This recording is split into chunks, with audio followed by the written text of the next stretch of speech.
So today, I'm gonna share with you guys my journey before ako makapunta dito sa Bahrain. Well, own experience ko lang naman siya. Mga old clips siya, mga videos ko noong nasa Pilipinas ako. Medyo naging advanced kasi tayo.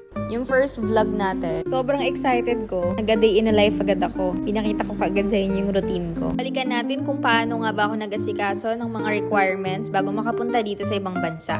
Ilang buwan din ako nakapag-stay sa probinsya. May mga natapos na akong requirements tulad ng pagpapatake ng medical test. Waiting na lang din ako sa result. So, galing Manila, bumalik muna ako ng probinsya habang nag-aantay ng tawag ng agency. Hindi ko muna inisip kung kailan ako aalis. So, ako, nilibang ko na muna yung sarili ko tulad ng mga pagluluto. Nagpaturo na rin ako paano magmotor. Dahil masarap nga mag-stroll-stroll sa probinsya, naisip ko na rin maganda kung ako mismo marunong.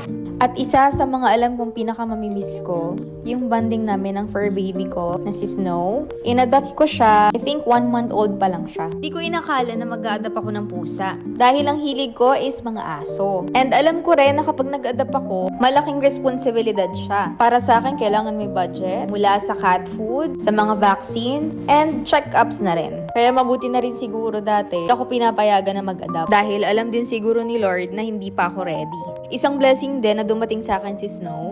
Dahil parang nagkaroon ako ng best friend.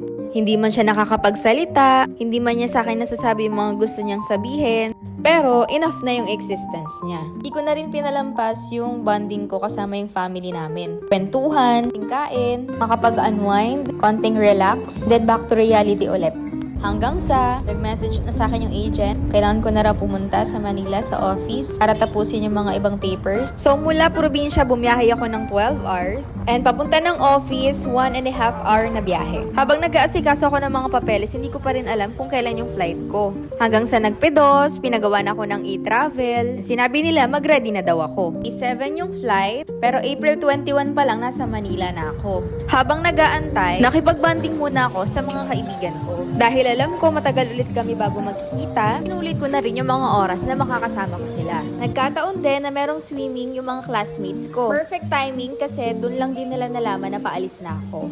Dumating na rin yung araw ng flight ko. During this time, hindi ko alam kung anong nararamdaman ko. Na-excite, kinakabahan. Ang pinakang nangingibabaw sa akin is yung saya. Na yung tagal ng pag-aantay ko, yung desisyon kong mag-resign sa trabaho, hindi naman napunta sa wala lang. Papasalamat din ako sa mga taong nasa likod ng pagtulong sa akin dahil kung hindi dahil sa kanila, hindi ko rin mararating at maaabot yung mga pangarap ko. At dahil first international flight ko nga, first time na nga mag-isa pa ako. Kabila ang dulo ng terminal, inikot ko pa siya bago ko nakabalik sa pila ko. Bali wala yung maaga kong pagpunta. Kasi pagbalik ko sa pila, sobrang haba na. Yung akala ko mauuna ko, pero ang ending nandun ako sa dulo. Ganon talaga ang buhay. At dumating na nga.